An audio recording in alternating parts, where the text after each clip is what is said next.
What a beautiful conversation. Nicola takes us on her journey, something that happened to her that she couldn't predict, that changed her world, went against everything that her science background actually had taught her. There's so much wisdom in this conversation. Stick with it. I promise you, there's so much into this that Nicola is able to explain to us. And it's how we can look at sustainability in a different way, how companies can actually change their mindset. But you have to follow that journey. It's such an amazing story to behold. So I hope you enjoy it, and let's dive in. Okay, so welcome back to Vantage Point Conversations. I'm your host, Colin Parsons, and as always, I get to have interesting guests on these conversations. Sometimes I know something about it, other times I know zero about it, and zero is one of those days. I know nothing about really the conversation.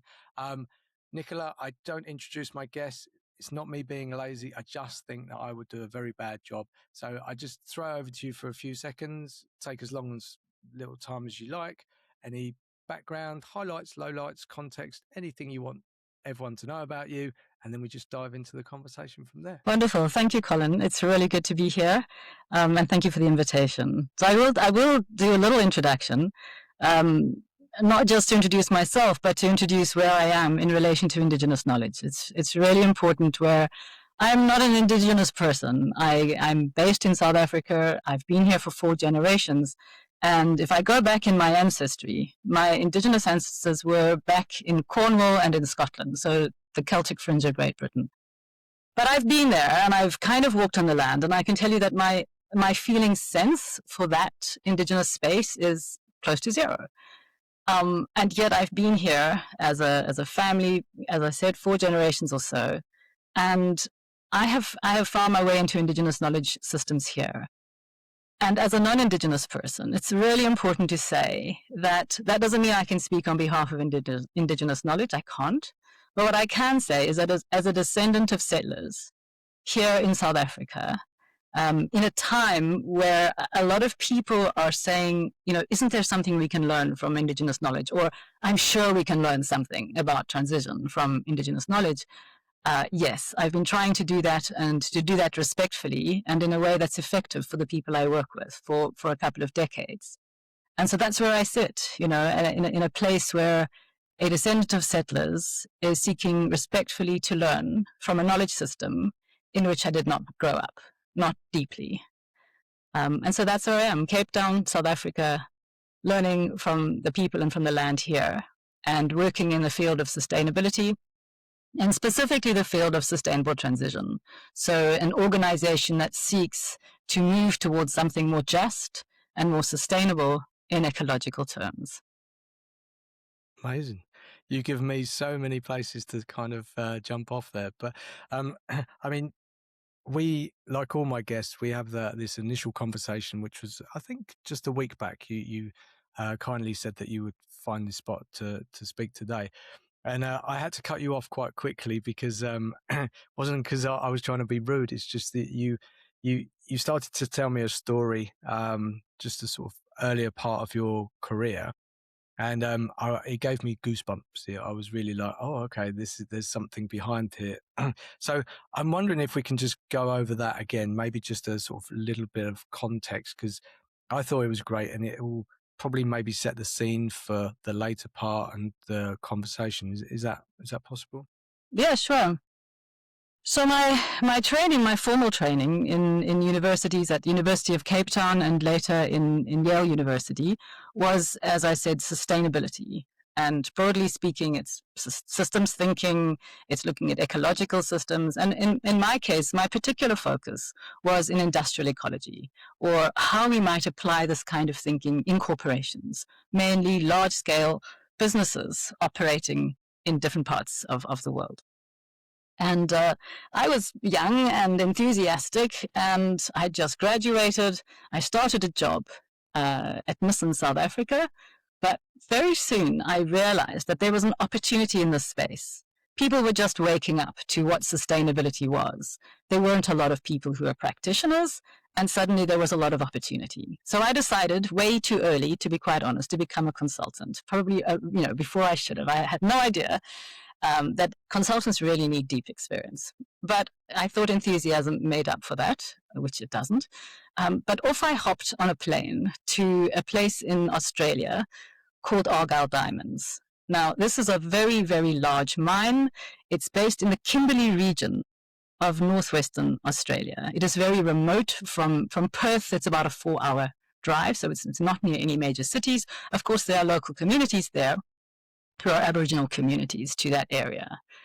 And in I flew and disembarked the plane, and I immediately felt a little strange. Now, I've never felt sort of strange in places. I'm quite a grounded, scientific type of person. I've never had imaginary friends or anything like that, so I'm not the sort of overly sensitive type. But in Australia, I began to feel uneasy, and I didn't know why. As I said, diamond mine, and they're extracting, it's probably the largest per carat diamond mine at the time. This was in 1999. And I was walking quite soon. You literally fly in and fly out to do consulting jobs. And walking across the mine, it was exquisitely beautiful. If you've ever been to the Kimberleys, I don't know if you haven't, right?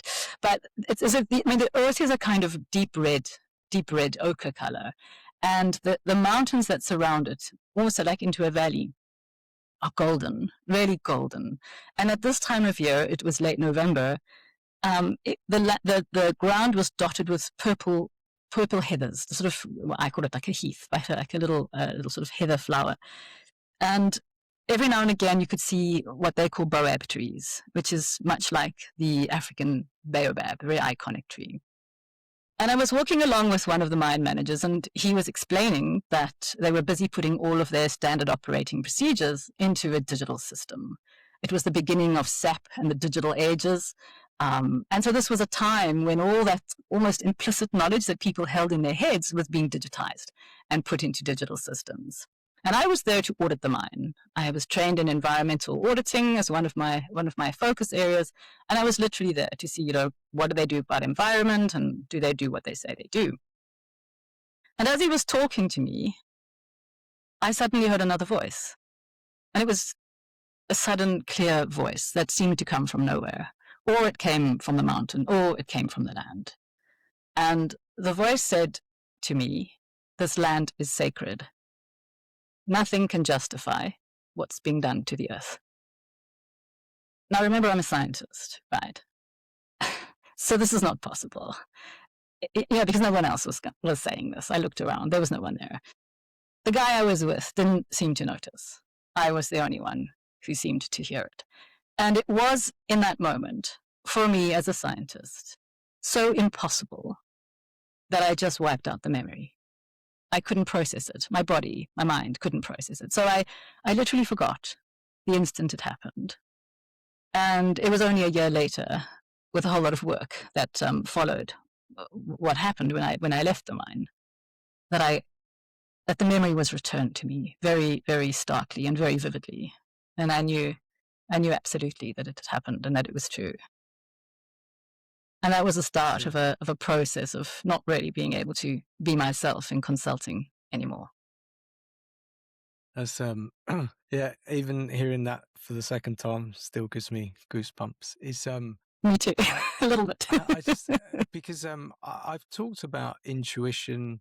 I've actually spoken about paranormal activity on here as well. But where do you feel that came from? I know you said like the mountains, etc. But like now, looking back or having knowledge, where do you think that is? Is that from you, or from the land, or from somewhere else? Where would you attribute it to?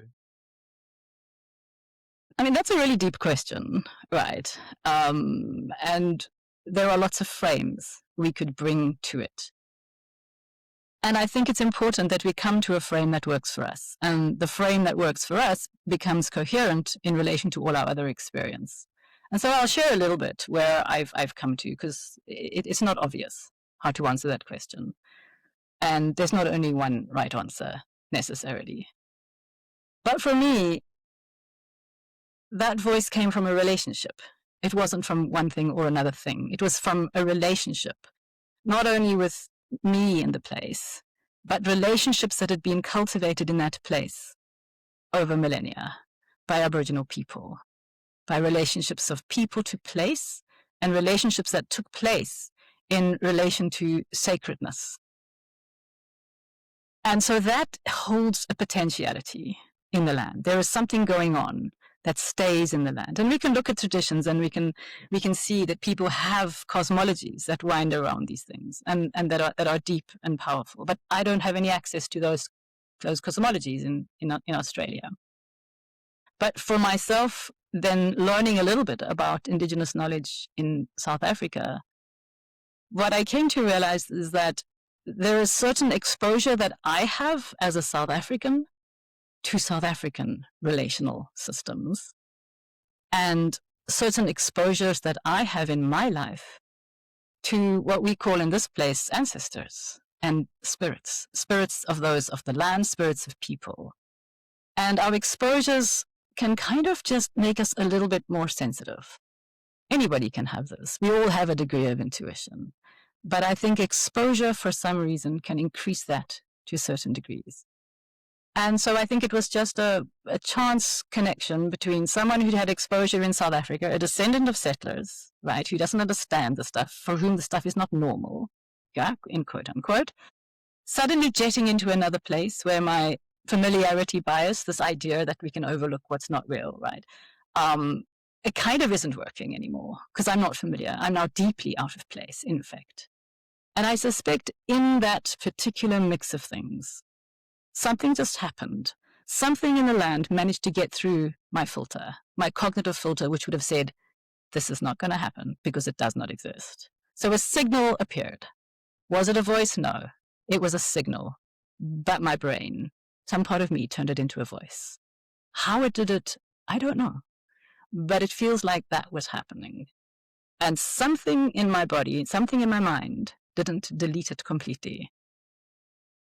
In other words, there's an idea where we can have a kind of a prediction of what this thing is, and then the mind overrides it as being false, and then uploads what is really going on.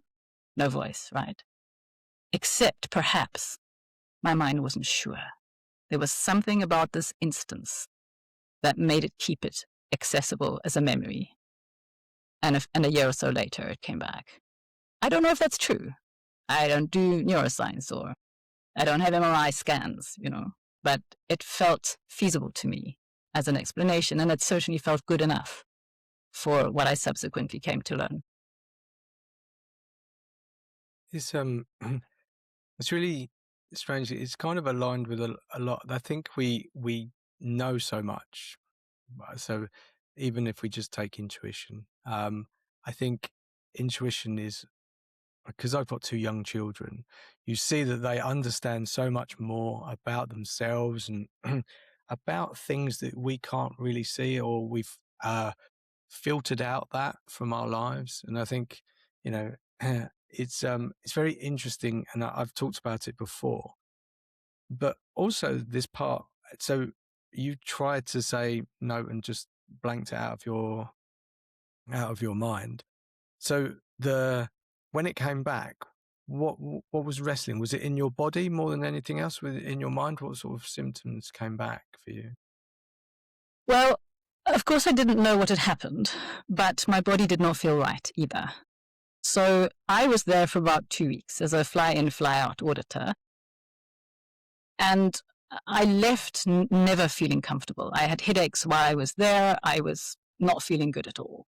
I was deeply relieved to get onto the plane and head back to South Africa. I was like, okay, can I just have a glass of wine now? Because I really need to try and relax. It didn't help at all. Got back to South Africa. It's a very long flight. And I got off and I thought, thank goodness. And I am not going back to Australia because, it's amazing and it's beautiful.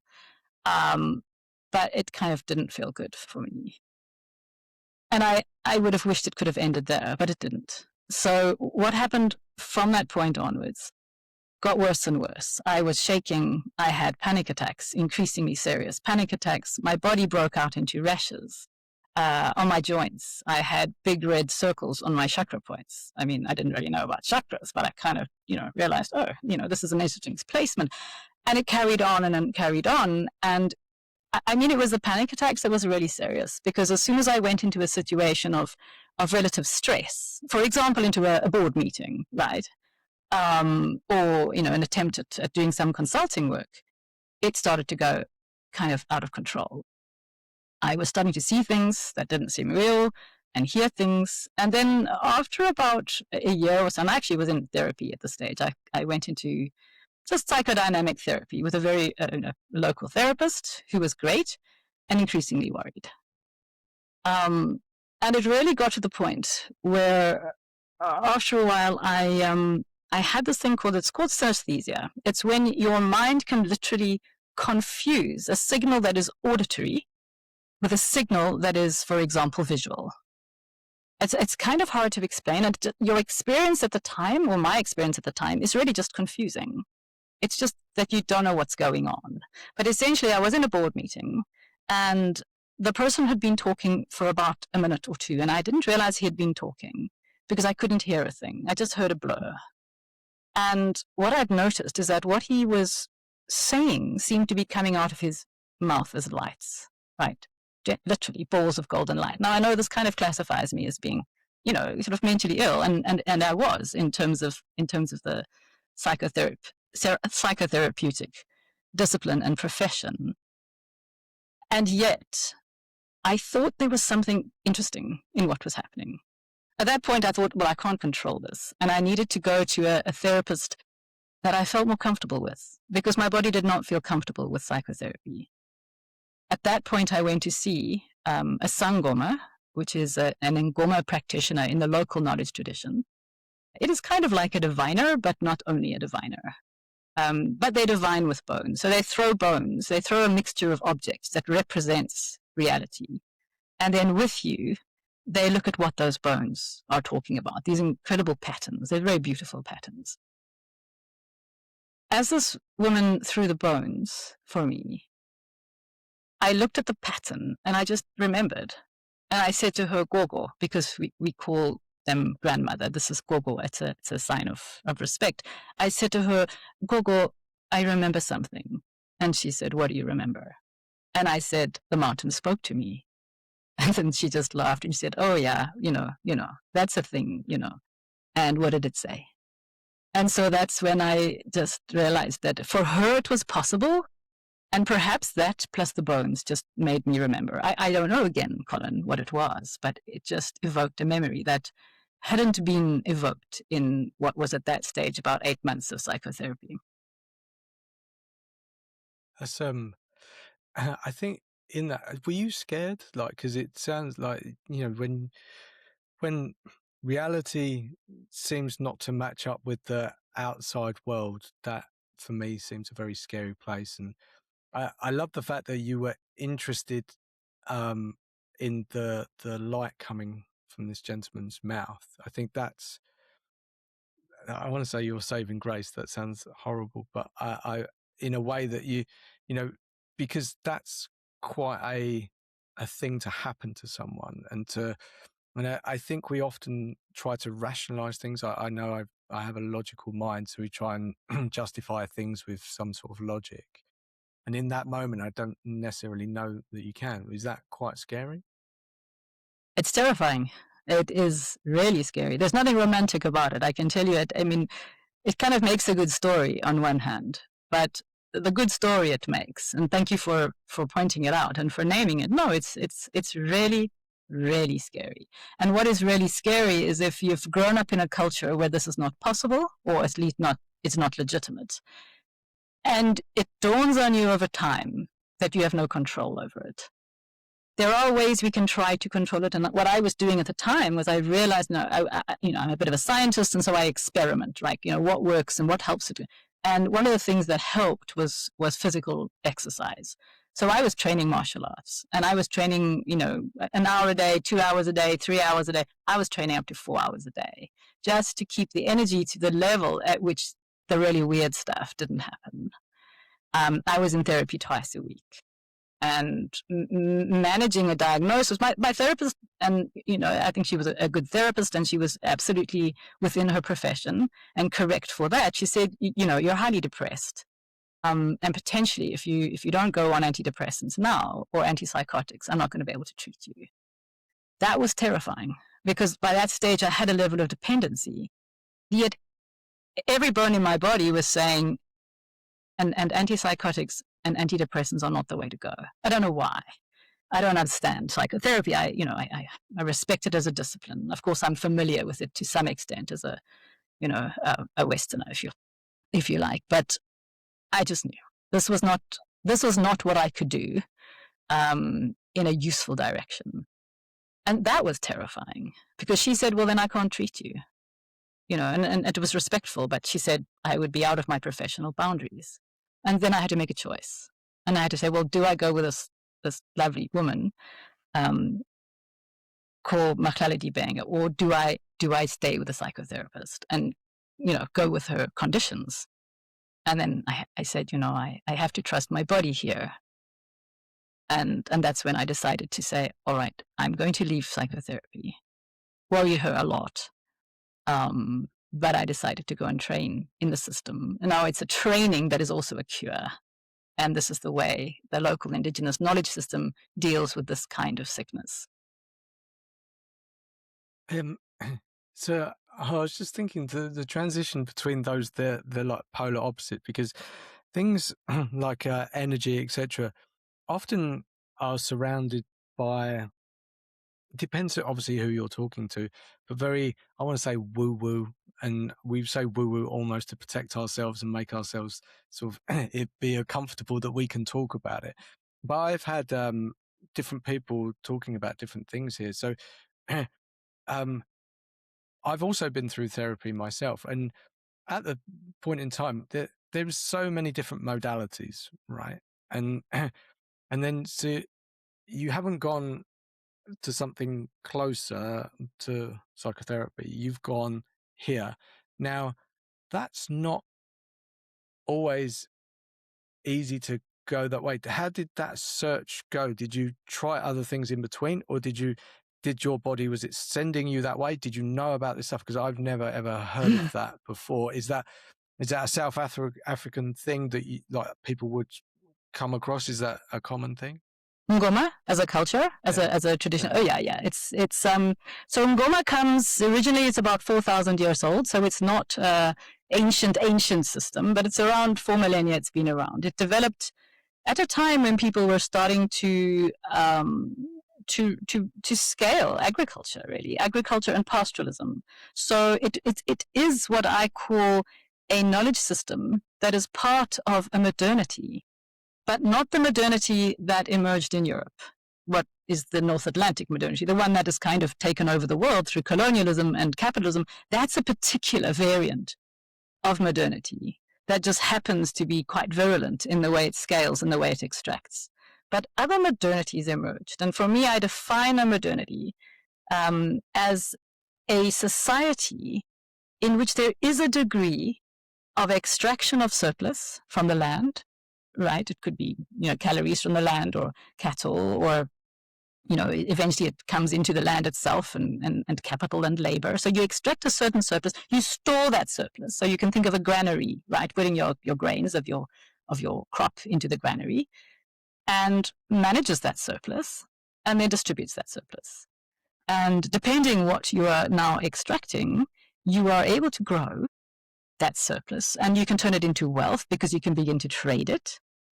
And over time, what that leads to is issues of inheritance. So you have family structures become more important, because who's going to inherit the wealth that you generated, right? And you get power structures emerging in society. That's a very, very rapid, short description of modernity, but I call it a modernity because this is very distinct from the knowledge systems that emerged to support hunter-gatherer communities, which are typically highly egalitarian, and they don't extract. They are literally hunting and gathering in a way that is very light on the earth. Because as soon as we extract, as soon as we have a modernity, what we're doing starts to give rise to what we might call now unintended consequences. If you have a granary, you've got to start worrying about rats, and it completely changes your relationship to rodents, for example, or birds who are coming to eat your crops, or if you're going to be plowing with oxen, it changes your relationship over time. And to your neighbor who now is jealous because your granary is fuller than theirs. And maybe you probably stole from their crops anyway. And last week you just, plowed over their ancestor's grave. So you can start to see how this well-intended desire to have a little bit more certainty for next year gives rise to uncertainty at the same time. And ultimately to disruption, to conflict, and to huge amounts of difficulty. And you can just scale that up over the last, 10,000 years. And different modernities deal with this in different ways. So Ngoma had a way of dealing with the unintended consequences that arose from this now growing modernity. And over time, from Central and East Africa, these ways of dealing with life and reality and how to be more sustainable in terms of the natural world and more just in terms of people began slowly to migrate their way southwards. And so now you have very similar systems in Central and East Africa, but they're not necessarily called Ngoma, but they're similar. And the Ngoma systems ended up in parts of Southern Africa. So across, you'll find them in Zimbabwe, South Africa, Swaziland, and they're associated with what we call Nguni people, who are a particular language group, including Xhosa people, Zulu people, Ndebele people, and Swazi people. These are a large group of people who follow Ngoma practices. But the value of this knowledge system and its effectiveness in terms of healing and managing uncertainty in many respects saw it expand into other language groups and eventually to, the large parts of Southern Africa follow these systems. They're still around despite what happened during colonialism, which was obviously an attempt at erasure. And so when you started this, were you skeptical? Because my brain keeps coming back that you have a science background. And often those things are, okay, everything has taught me a certain way, and now I have to kind of step into a world that maybe I'm not, it kind of goes in a different direction than I'm used to. How did you enter it in with skepticism, or was it just, I need help, I need to find something, let's explore, and you were open? So it's more the latter, because by the time you've managed this sickness for a few years, you are literally desperate. You've tried other things. I did try something in between psychotherapy and Ngoma, and that was sort of energy healing. And it didn't work out well. The energy healer just looked at me with very wide eyes and said, I don't think I can help you. Because what happened was, as soon as you started bringing in the crystals and stuff, okay, and I do have some skepticism, I will definitely admit to that. At the time I did.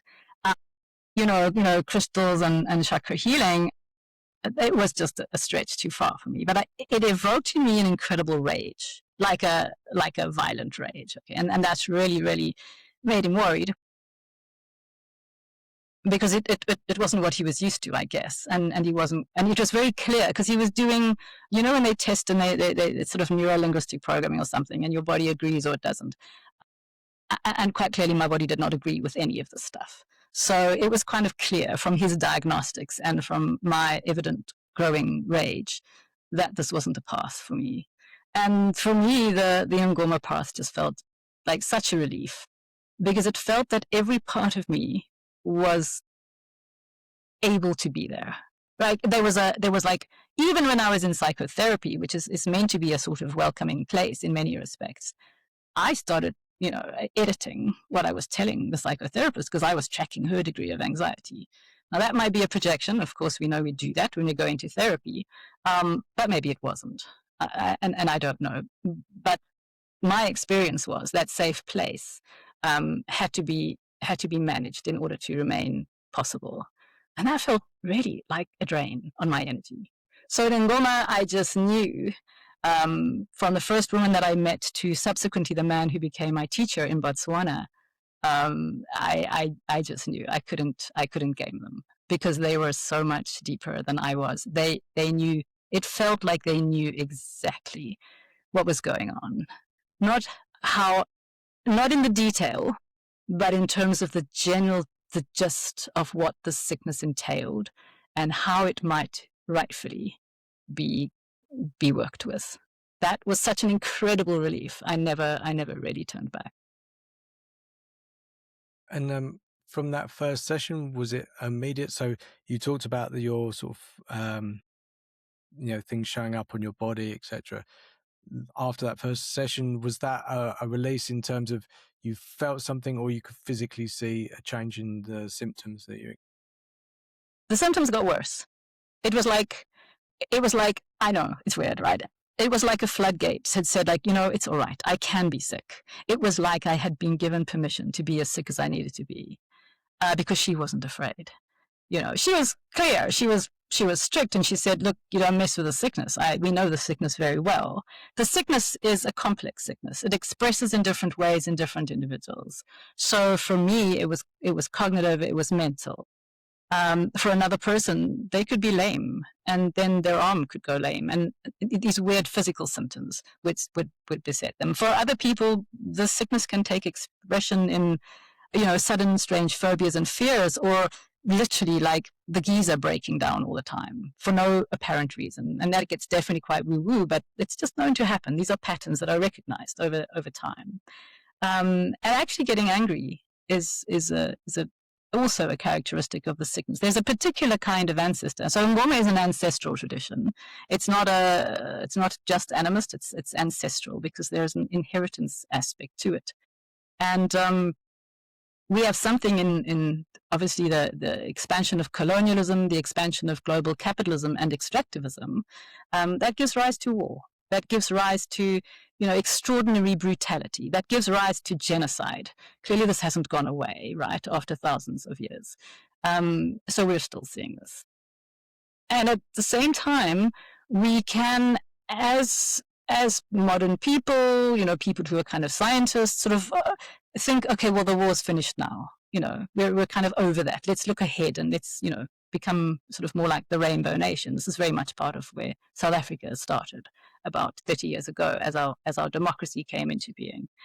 And yet it seems, if you go back to these traditions, when we have wars, when we have brutal killings, when we have deep exclusion, what we have is entanglements that don't go away, even if we don't believe it. And so for me, I think to recognize, and one of those things is that the emergence of what's called war ancestors, which I've looked at quite a lot, but this idea that we are entangled with the brutality and the violence that emerges in place in support of extraction. And we've got to work with it. We've got to make it conscious. And that's why the woo-woo stuff, which, on some level, it sounds quite nice, but it's to a large extent fairly romanticized often as being something lovely and comfortable and, something that's really affirming from the universe. I would have probably been a little skeptical of that, because my experience of this particular reality, of how it came to express in my body and obviously in my mind, was this was not comfortable. This was no affirmation, and this was anything but lightness and love. And so, yeah, I think that's really where these traditions are potentially so valuable, because they don't sugarcoat the reality of human experience, and certainly not the reality of war and genocide. And it's so I'm going to sort of say my simplistic reflection of that is that just basically something tells me this comes from the land itself. Like the land remembers all. That's what's coming out in my brain, and that it holds these stories, holds this knowledge of what's happened over time. Am I making that too simple, or am I off key with any of that? I think it's useful to be simple, and then it's useful to ask the question you ask afterwards, because yes, I think to an extent that does happen. And if you look at traditions, and certainly these are traditions in Australia, where I picked up this, we can say, problem or affliction perhaps. You have situations where you can walk across the land and hear and listen to the land. It's called songlines, I think, in those cultures. In Southern Africa, we do have this understanding. There are places we go that are deeply spiritual, and you will walk into those places and feel it. Maybe not everyone, but actually most people. You don't have to be, heavy intuitive to go into these places and feel something. The human body is capable of sensing things that we don't believe. It really is capable of doing this. If we suspend our judgment and our disbelief at the possibility of this, we are also able to work with that and allow it to amplify. And then sometimes some people will begin to hear things, some people will begin to see things, some people will begin to remember things.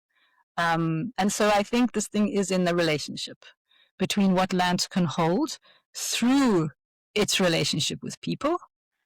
Because I don't think this is the mountain making itself, making a statement. Mountains don't speak English, but the mountain in relation to the local Aboriginal people in that area, the Kununurra people, that area was able to take on an expression that was perceivable by some, obviously perceivable to the local Aboriginals, not so perceivable to the mind. But it did turn out that 10 years later, I did some more research. It took me a long time because I was a little bit in awe and a little bit, as I said, like a little bit scared of it, right? But I did go back to it, and I discovered that Rio Tinto, the big mining giant, had bought Argyle diamonds about a year after I had left. And within a few years, they began running welcome ceremonies, which is a local Aboriginal sort of welcome to the land, as a way of being able to work with people who visited the mine, to cleanse them, to honor their relationship and allow them entrance into it. I mean, these are always quite fraught, they're politically difficult, because not everyone agrees with them in either Aboriginal or mining communities. But I felt like, oh, well, why didn't they do that for me? It was because it turned out that, in fact, they were mining a very, very sacred site. It was the Barramundi Gap, which is a sacred site to women.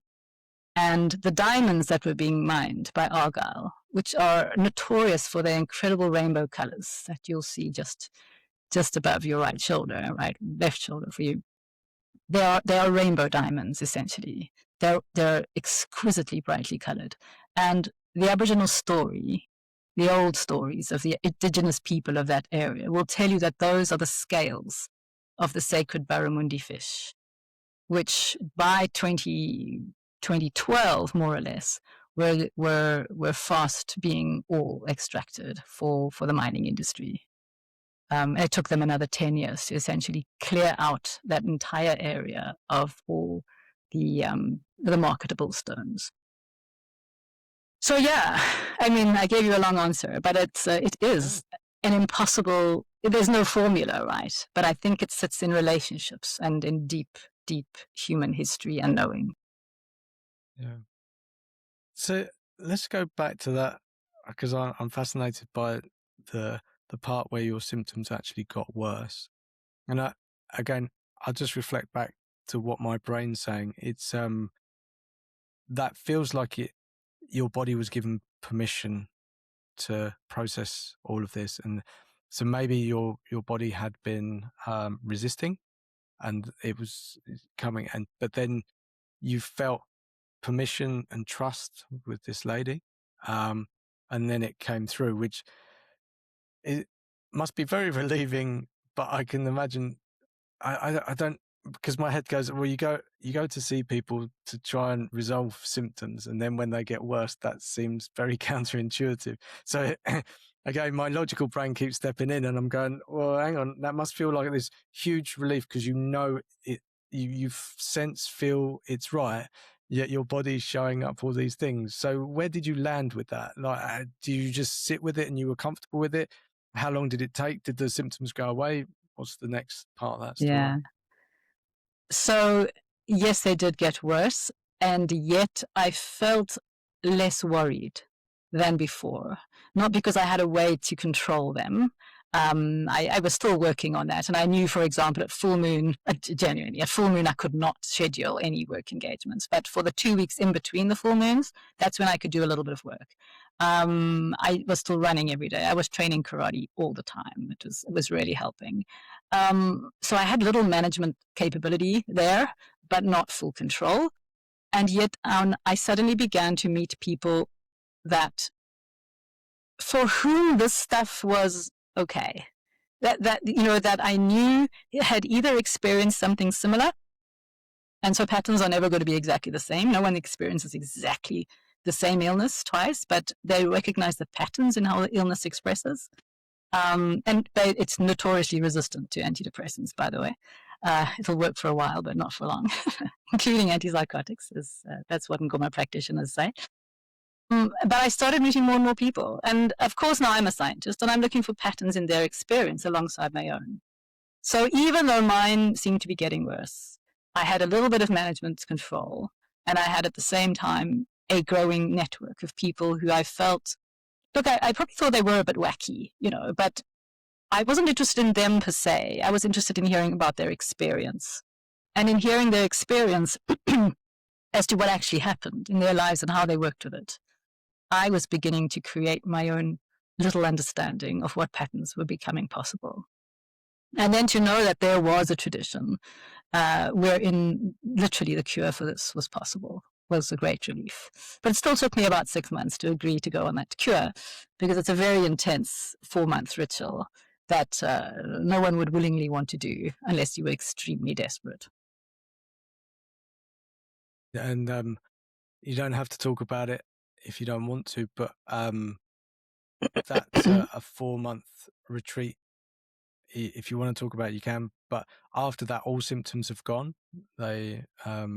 And you come out the other side, and I don't know if the word healed is correct. It's more, it feels like you understand more than anything. Second, I'm just going to...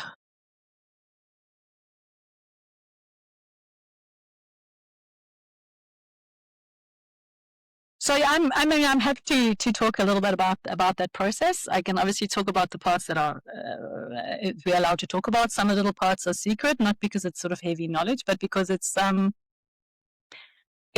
knowledge that is ritually available through a particular process. And so there are some secret aspects to it because they need to come with a level of surprise. Okay, so that's how rituals work as well. But essentially, that 4-month training stroke cure, it's considered a cure, is a sickness for what they call ukutwasa. Ukutwasa is the Zulu name for this particular sickness, and it is named for the moon. Ukutwasa is the moon coming to fullness, and it is so. Coming to fullness as in the moon. So it is seen as a healthy thing. To some extent, yes, it is about healing. Although I asked my teacher, whose name was Bokweja, which means jackal, I asked him, does this mean I'm healed now at the end of that process? And he said, well, the word is actually more associated with being, it's an old kind of English word, unfettered. You are no longer fettered by what was holding you back. So now things can flow. And in that process, as I said, 4 months and very intense, what happens is this recognition that we are not individualistic. We have obviously a degree of individual identity, but particularly when we grow up in a modernity that is full of disruption, that is full of, frankly, violence, exclusion, that is extractive by nature. We are growing up in a context in which the spirits, those things that are in an animist world everywhere, are often displaced from where they need to be. This is what disruption does. And as it takes effect over time, more and more spirits are seen to be displaced from what is their rightful place. And so they begin to roam around. So you feel them in places. You'll know when you're walking on a battlefield and there have been a lot of people killed and very often not properly laid to rest. The funeral rites are not followed. And in those contexts, what we say is, the spirits are still roaming there. Or, as is the case in this local Ngoma tradition, there was one big battle where it was known as the Great Crushing for the Mumford clan. And in this battle, a lot of people were killed, so many that they just threw their bodies in the river. Right. So now what happens is the spirits become displaced because the funeral rites have not been met. And the spirits of those people begin to afflict. Afflict means they kind of connect in with an identity of someone for whom there is a resonance for that spirit. I don't have a better way of putting it. I mean, this is not a traditional way, but you suddenly start feeling a bit yourself and not entirely yourself.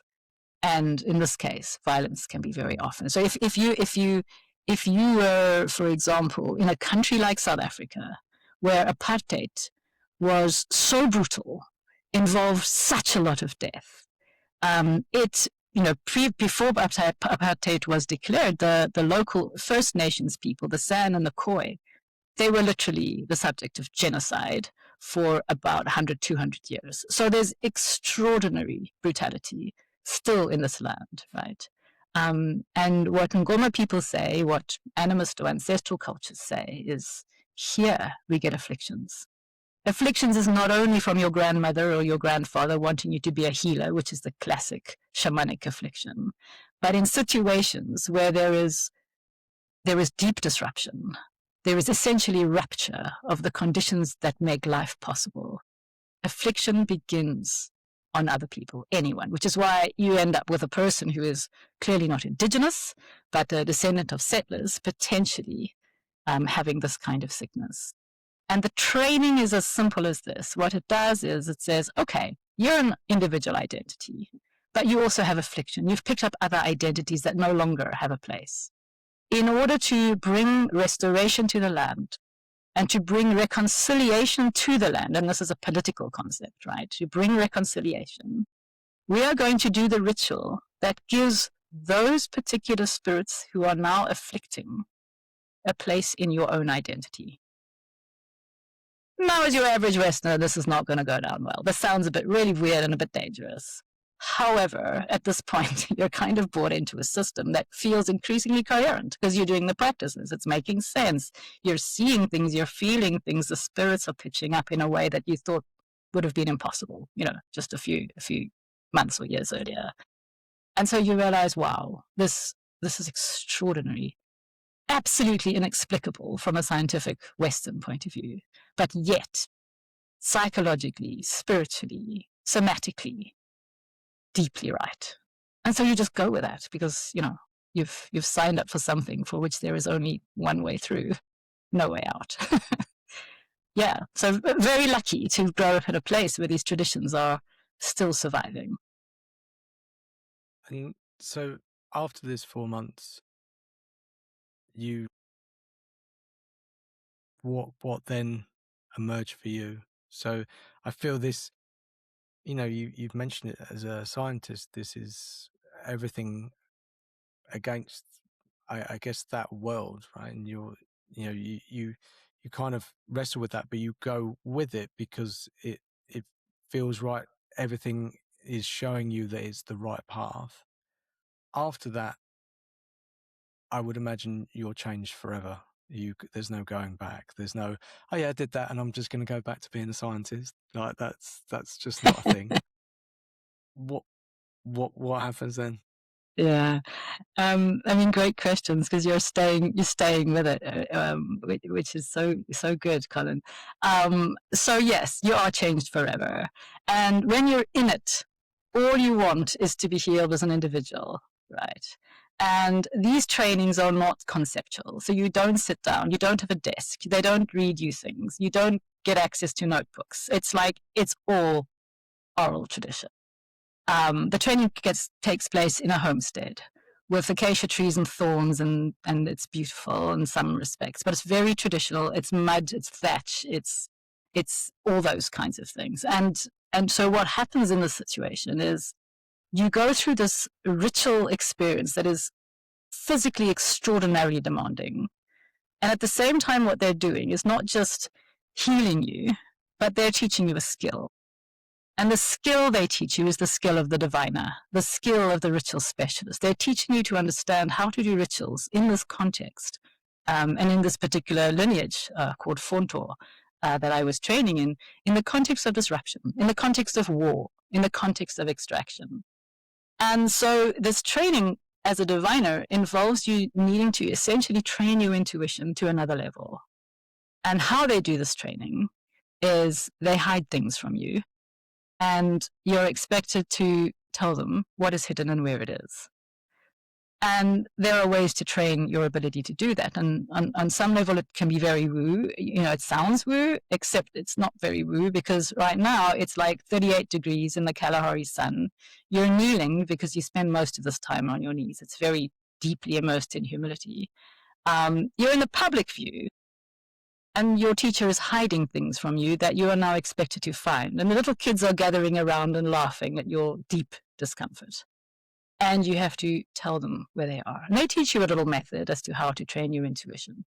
This process is called umfihlo. Umfihlo is a Zulu word again, and it means the science of hidden things.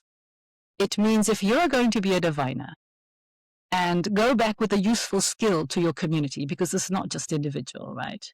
Then you better use this ability to pick up spirits, to pick up, weak signals of things. Put it to work, and let's see you do it. Let's see you put your ancestral spirits to work, because we're giving them a place now in your identity. Put them to work, make them useful. And to show that you can do that, this is essentially the training. And at some point, after the weeks and the months go by, amazingly, anyone can train their intuition. But this happens very intensely in what we might call in Western terms a rather psychologically unsafe space, which is why we learn hell of a fast, to be honest. Because on some level, it's a bit of survival. And so you walk out of that training not only healed as an individual, but carrying a skill, carrying a capability that can now be returned to the community from which the sickness arose. And here you see the systemic patterns, right? Because it wasn't ever simply my sickness. My sickness comes from a particular modernity that is extractive, that, yes, was expressed perhaps through Argyle diamonds, but actually is expressed in every corporation that follows a law that says it's okay to accumulate surplus at the expense of nature and other communities. This, extractive capitalist that we live. And so the expectation is, and you only realize this towards the end because it becomes obvious, right? You just suddenly know things that you didn't know before, but very clearly this was not about my healing personally, but about how I am going to return this capability or knowledge to my community, which was not Argyle Diamonds, by the way, but which is corporate South Africa, because that's who I was working for. And at that point, I walk out with a paradox, which is, hang on, I've been trained as a diviner. Intuitively, I know it's relevant to extractive late industrial capitalism, but I also know I'm not able to go and divine and throw the bones like Gogo on the boardroom table, right? So that's my problem. And I sit with that, frankly, for 2 decades before I eventually found a way how to do it, which was a need that I had to really pay back, to return what felt like a deep obligation to the Ngoma lineage. Well, in that 2 decades, were you searching for answers? Were you looking for different ways, or do you just have to sit in quiet? How does that work? A little bit sometimes, on and off, but I didn't do it, actively all the time. It was always in the back of my mind. But once you do this tradition, you are in a lineage. So I'm now dancing. Dance is a very critical part of Ngoma training. So I'm dancing, initially every few weeks, every few months. As you get used to the system, you don't do these practices quite as much. But there's a lot of ceremonies to attend to be part of this community and to be part of this particular lineage. That is Fonto, that I am part of. So I have got almost a parallel life, or 2 parallel lives, right, going on here, which is, the one is, I did feel a desire to go back to consulting.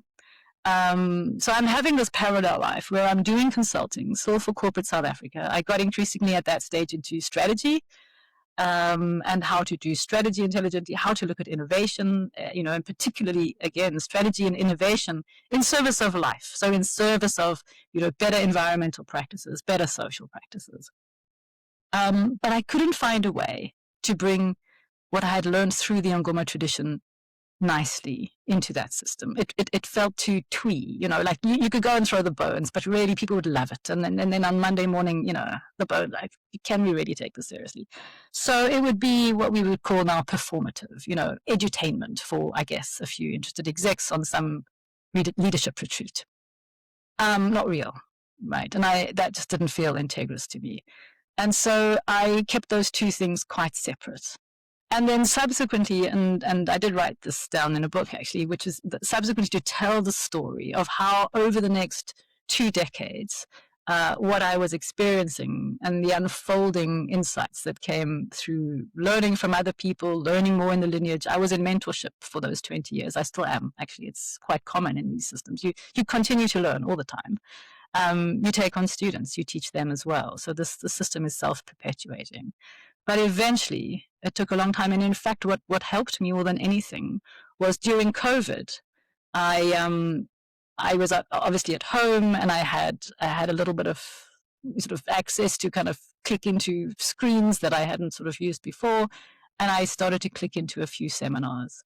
And that's where I met, so obviously online, or attended a seminar of what was to become the Cynefin Company, which is founded by a Welsh professor called Dave Snowden. And so his system was basically a particular approach to complexity science, which was focused on what he called anthro-complexity, the complexity that arises from people specifically, and people with their own particular understandings of identity, with their own particular kinds of intelligence, and with their own particular intentions, right? Their ability to kind of go into, for example, an extractive process and throw away the stories that question whether it's possible or suitable. And this anthro-complexity almost became a way for me to find you could say, like the connective tissue, a way to be doing sustainability and at the same time honoring my traditional obligation. I doubt I would have been able to find it without that, to be quite honest. But I found that in 2020, and then a few years later, that was it. I felt I could do it. And it's a very embodied thing, as you can imagine. It's not like, oh, here it is, here's the course, I can put it out. No, it's just a way of working that no one would necessarily notice unless I spent time afterwards to tell them why. Why in this particular workshop, we are honoring local Ngoma traditions without necessarily having to name them.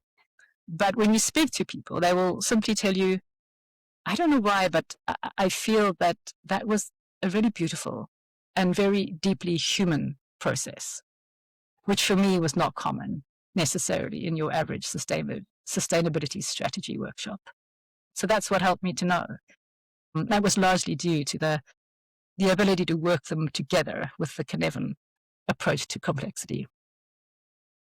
And so do you explain to people why they feel that way, or potentially why they feel that way, and they make the connection?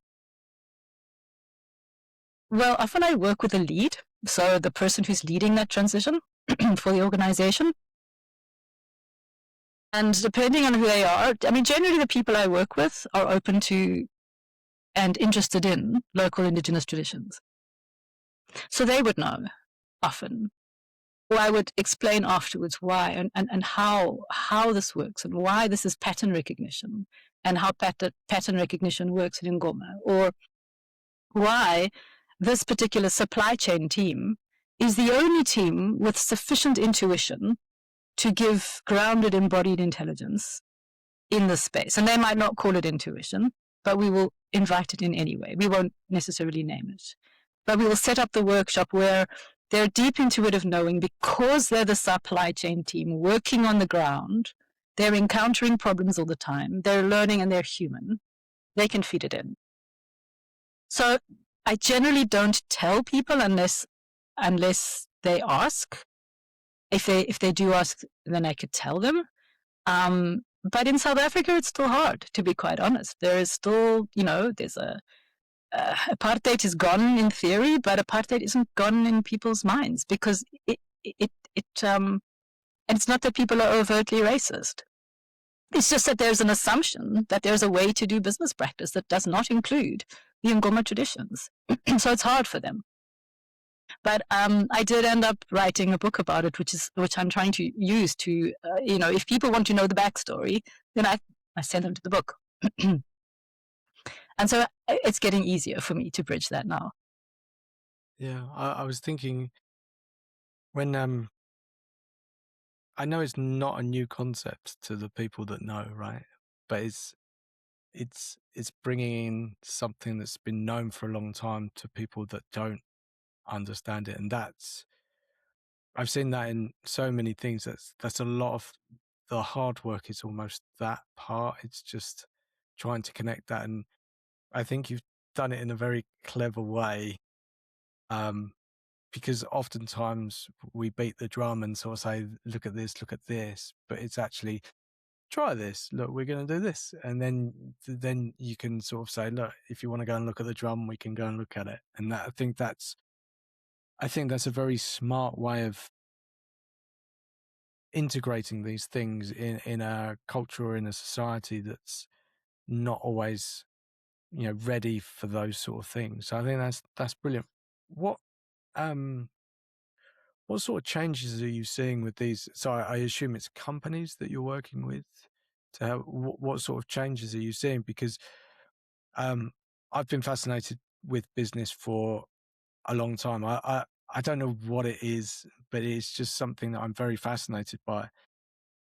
Oftentimes, I realize what we would assume was logic. You know, everything is run by logic and data, etc. And you know, people say, look at the data, look at the analytics, etc. And you go, yes, but often there's a bigger thing that we don't look at, and we go, well, no, we're not doing that because it doesn't make sense from a data perspective. I'll give the simplest example I ever can. So, you know, people believe that, you know, working in a big corporation that you're safe and that you'll be employed forever. And you might be the absolute superstar of that company and you do brilliant work, profits, whatever. One day someone's going to look at a spreadsheet, doesn't know anything about you, and it might be that you're not the superstar, but you are the glue that holds so much together and you don't exist. But no one can explain to that person who's looking at a spreadsheet what you do and how you do it. And it's just, you know, and that's the thing, you don't see that on job descriptions. We need this type of person that just can connect all of these things, because it's often very intangible. It's not something you can go, yes, it's that. Or you might see it and you go, oh, quick, have a look at that. That's what I'm talking about. And it's just this whole world. And so I, I'm, I believe that some of the best businesses, and, you know, best businesses, you know, isn't just about profit. You know, that's how we tend to see it. It's about growing and everything like that. Whenever I've heard stories or spoken to people, it's so much more than data. The data is, it's not neglected, but it's not the thing that runs the company. It's all these intangible things, and it's more than culture. It's more than those things that you can't put an explanation on. And so how does that show up for these companies that you work for? Is it that and again, in a company, you know, we're not all, unless you work for a company that has a similar mindset and culture that are quite open-minded, that can be quite rare, but I would imagine in smaller companies that have grown and been very, not strategic, but very mindful of the type of people that how they work and the people that they invite into that ecosystem. So in most companies, you have such a mix of personalities, understanding, openness, et cetera, et cetera. How does your work go in and help? Is it you help one person and then it spreads, or you help one person and then they leave? What are you seeing with all of that? Yeah, you're so right to name the value of working quietly, you know, without beating drums too hard, because that, in a sense, takes attention off from the work you're actually doing onto this idea of, oh, and it's Indigenous. And that almost invariably includes a layer of potential appropriation of culture. where it is extracted from its context and used almost to brand or market something, which is invariably not in the interest of the culture itself. It's in the interest of the person who's seeking branding. And this is often, well-intentioned, but often I think overlooks what it's doing to undermine aspects of the culture. So I had to be very careful of that. Not being Indigenous myself, this becomes extremely important. So the way I work in an organization is usually with a deep long-term partnership with somebody who has the responsibility of guiding, you could say, I suppose, leading an aspect of just and sustainable transition. So not just environment, but environment and social, so how those things blend, because I find it almost impossible to separate out the land and environment and people and justice. Those things are very intertwined and entangled for me. And they typically have a deep experience of the company themselves. And I come in as a partner, and I think I call it a think-do partnership. So I'm coming in to be their partner on equal terms in many respects, but with a different set of skills, with a shallow understanding of their organization necessarily, but a broad understanding of many other organizations that have also looked towards some kind of sustainable transition. And so together, we've got two minds beginning to look at patterns, and we simply meet every week, right? And in giving effect to this sustainable transition, we will need to work with teams within the organization. And it's how we do that work, how we do it. So very often you say, okay, well, we need a sustainability strategy. And if you go the old mainstream way that you're going to find with every second management, or probably most management consultancies, you're going to come there with a particular approach, which assumes we can predict the future, which assumes we can say, this is what perfect looks like. This is what utopia is, right? And we can describe it in terms. It's often called your vision. And then we will kind of jump back to where we are now and have an understanding of where the gaps are, right? And then you set a bunch of milestones in between where you are now and that utopian vision. And those become your targets, right? And your KPIs and, your milestones. And then you have a strategy. And yes, you've done your delivery as a consultant and you can go off and do it again for another company.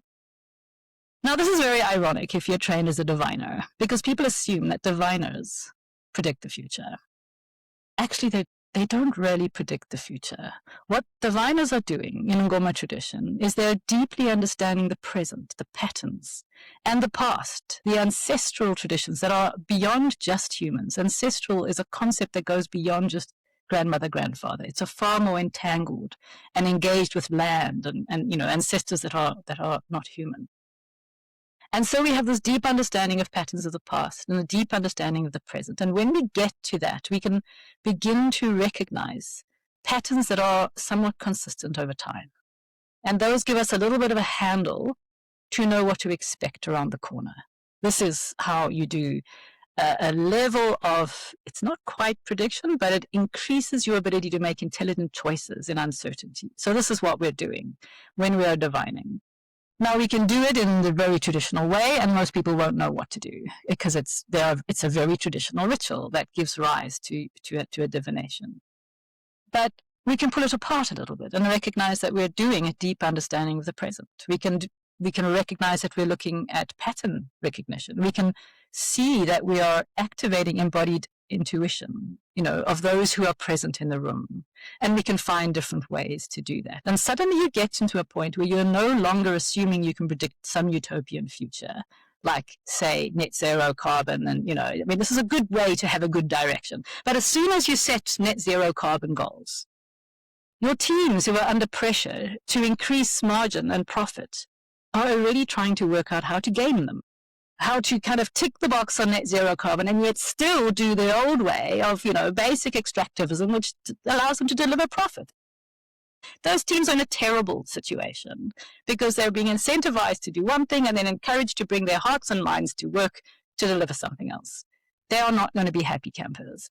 And you can delude yourself as the leaders to say, oh, well, that's all right, they'll get over it. And quote unquote, man up, if you can excuse the gendered comment. But essentially what you're doing is you are deeply disrupting the humanity of your team by setting them up to deliver something that is a workaround, that is actually not real.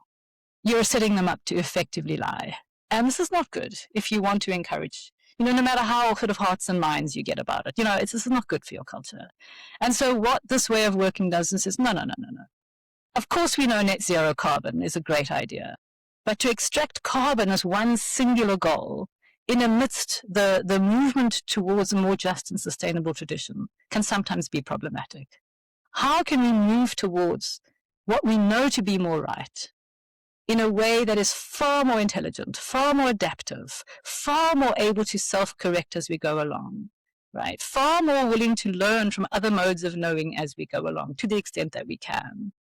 Far more pragmatic, actually, than pressurizing your team to deliver on impossible trade-offs.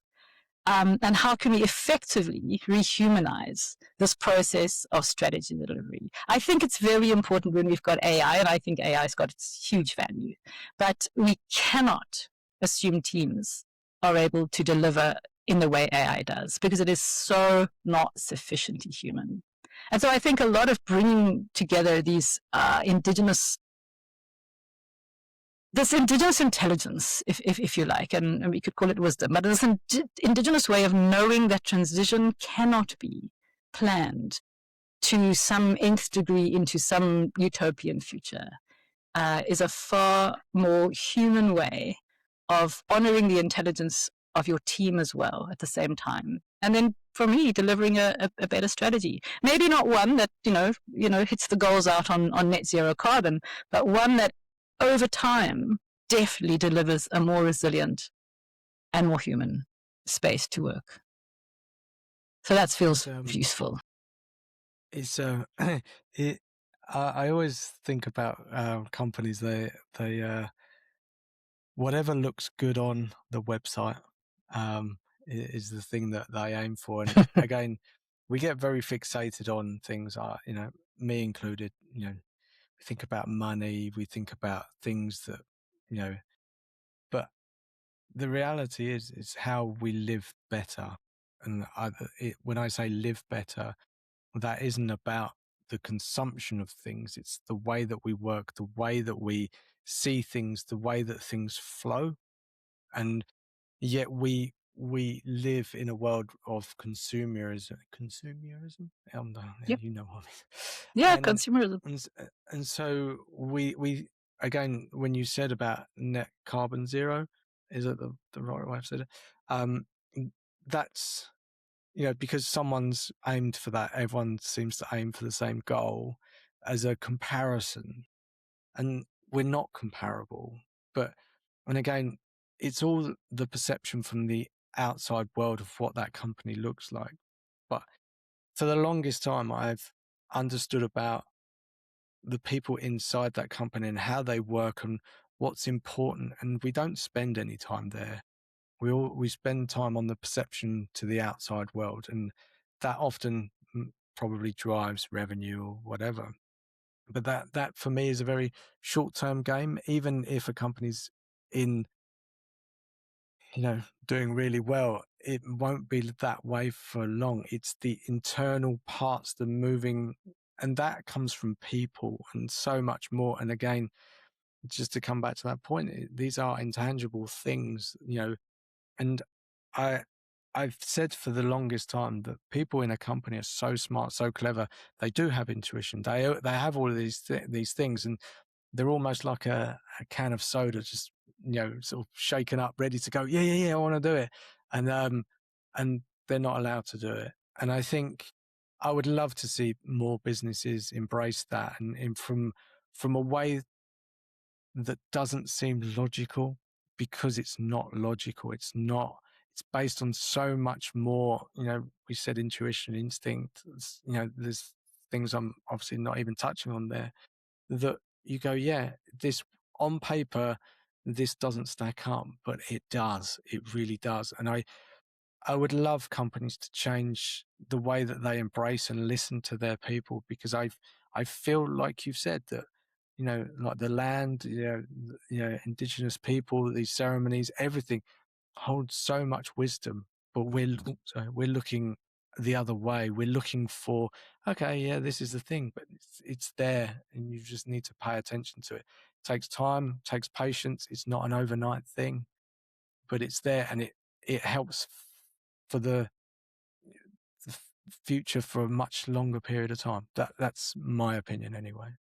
I think you're right, really, really right, and it feels like you're coming from a slightly different perspective to me, and yet we can align on that so fully, Colin. And it's around an understanding of strategy that in no way underestimates the importance of solving the challenge we have of climate change. I mean, if we don't solve that, genuine, we are tickets, and yet it's about saying how we do it matters, because if we're approaching climate change with solutions that come from the same mindset, that scaled extractivism. It's essentially, if we're approaching it with disruptive innovation and technology, what we're doing is we're assuming that disruption can continue to make things possible into the future.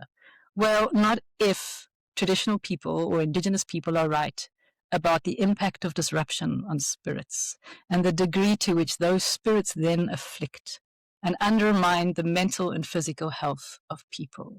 This is a different worldview, but for me, it is absolutely consistent with what we see in the world. A rise of mental illness, a rise of also physical, lack of wholesomeness, one might put it that, people that are not strong anymore. And also a way of doing strategy that wrongfully assumes we can predict the future in a very complex world. Well, we can't. And if we need to lean into Indigenous knowledge to have a way of realizing that, it's very useful. And we are very lucky that it's available still. Yeah, is I think that's an amazing place to end. The time has just flown by, but I think I wouldn't want to add any more to that, because I think that's you've explained so much in such a beautiful way, and I know you've got a book out now that sort of explains this, and I'm sure there's a lot more in that. But I've really taken so much away from this, and you are able to explain it in such a beautiful way, and the way that you're doing that work and the way that you see these things, and obviously you had to go on a hell of a journey, and that you you didn't sign up for, but it landed on your doorstep. I think that's amazing, and I think I hope a lot of people get that from this conversation and reach out to you because of this, or read your book and understand that, because I think, just as you said, the way that we've been doing things in the past, if we keep looking to those people that seem to be solving those problems, it's not, they're not all saviors, and the way that we're doing things isn't, or, the way that it's going to solve all the problems. Thank you very much. Honestly, it was a real pleasure, mind opener for me, and that's always a great conversation. I found you. No, you found me, I think, on LinkedIn somehow, which says that I'm doing something good, which is great. But where should people find you? So normally there's a website or LinkedIn, or somewhere else. Where's the best place for people to find out? Sure. Well, I am on LinkedIn, so you can follow me on LinkedIn, and you will find me under my name. I have a Substack, so if you like, I can give that to you, and you can put it in the notes. But you'll find it. The Substack is the same name as my book, which is Diviner Mind. Diviner Mind, I can show you if you like, and you will get the spelling. Because if it goes into anywhere, the autocorrect will take off the R, and it will be Divine Mind, and then you won't get this thing. You'll get something different. So the book is Diviner Mind, and the website is divinermind.com. And the subtitle is How Organizations Can Learn from the Indigenous Science of Uncertainty. And it's to a large extent an autoethnography. It's telling some of the story I've told, but in a lot more detail. And it gets a lot grittier, but then it's really trying to say, and so what? What pragmatically does this mean for us as people who want to make better decisions in respect of climate change and every other intractable problem we currently face? So yeah, I'd love to connect. Get hold of me through the website or through LinkedIn. I'm thinking that book should hold a place in all of those sustainability departments in all of these companies, because I know that's most of the companies have that now, and I think that's a great North Star, right? Just to start to understand that, it would be a good place if people are unsure, maybe they're just sort of stepping or putting their toe in the water in terms of I can't speak today, sustainability. Yeah, what a great, thing to read and understand. And, maybe that will send them on a different trajectory than, all the other companies. So yeah, what a great thing. Thank you so much. It's been wonderful. Thank you for your questions and your beautiful listening. And it's been wonderful. Thanks, Colin. That's right. It was my pleasure. Thanks, Nicola. Take care. Okay. Bye. Bye. Hey, it's me again. I hope you enjoyed this episode and this conversation. Like most people, I really want subscribers. There's no shame in actually admitting that. But the only way that happens is if you click on the button and you subscribe to this channel. And if you click on the bell notifications, then you'll get more notifications. These conversations are 3 times a week. And so you'll see all these interesting conversations with a wide range of guests. So I would really appreciate it. And then I can look and see what interests you and what doesn't. Always feel free to leave a constructive comment. If they are constructive, then I'll take them on board. Maybe how to improve things you like, things that you think maybe need a bit of tweaking. I'm all ears. So thanks very much, and don't forget to subscribe.